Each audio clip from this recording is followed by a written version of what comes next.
To one of our top stories, the U.S. defense overhaul. President Obama is expected to speak within the hour and announce hundreds of billions of dollars in budget cuts. So how does the U.S. defense spending compare to the rest of the world? The Pentagon has been allocated a budget of more than $660 billion this year. That's more than the combined amount these 17 countries spend on their militaries. China is another big spender. Its defense budget is $119 billion, far less than the U.S.'s. And France, the UK and Russia spend more than $50 billion apiece. Israel's defense budget, meanwhile, totals $13 billion, while Iran's revolutionary armed forces spend around $7 billion a year. Well, for more, I'm joined live by Tom Collina. He's Director of Research at the Arms Control Association in Washington. Thanks for joining us. How significant, then, are these military spending cuts? Are they as important as we are led to believe, as far as the U.S. administration is telling us they are? Well, I think they're very important in that they're finally trending down. I mean, for many years now, the defense spending has been going up in the United States. And so this is the first time we're actually getting a reverse of that trend, going in the downward direction and in quite significant amounts. You know, I mean, we're assuming that or expecting that the Pentagon will announce cuts in the range of $400 to $500 billion over the next 10 years. And that's quite a bit, but, you know, it could be more if Congress goes through with its sequestration. There could be double that amount happening a year from now. So we're entering a period of significant defense reductions in the U.S. How significant a change will this make to the U.S.'s strategy? We hear that the U.S. will no longer be able to wage two wars, just one. Will we see less U.S. military adventurism, as many people would call it? Well, we'll have to see. I mean, well, you know, the statement hasn't been made.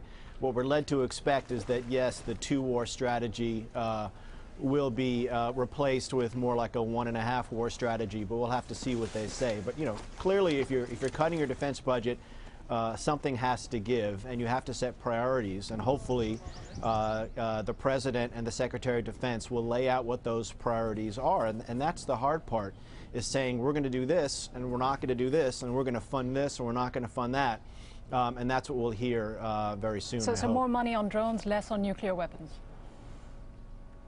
Well, certainly our hope is that the weapons of yesterday will be unfunded and the weapons of tomorrow will get the priority.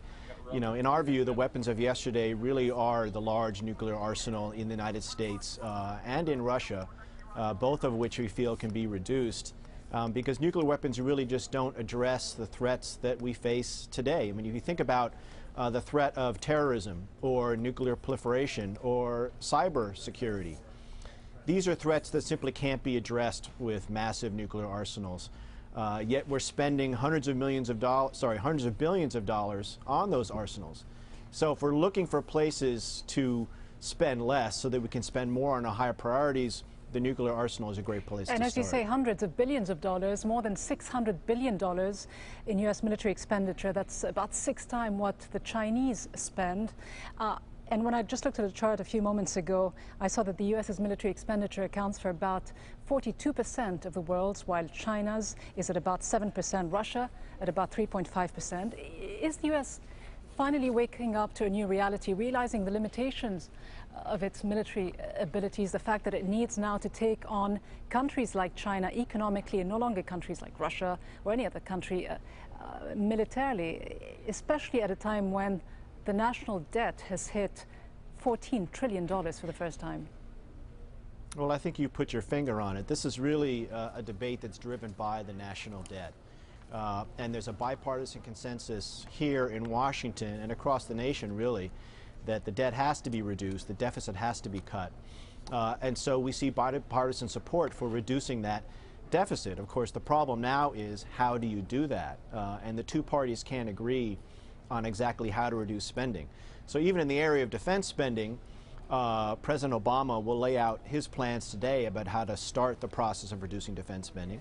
And I have no doubt that he will be attacked from other presidential contenders that he's going too far. But I would say he's not. This is just the beginning, and we need to keep going. Because, as you said, we're in an arms race with ourselves. I mean, there's no other nation that's even close to what the U.S. spends on defense. I mean, we spend more than twice what Russia and China combined spend every year, and it's simply not sustainable.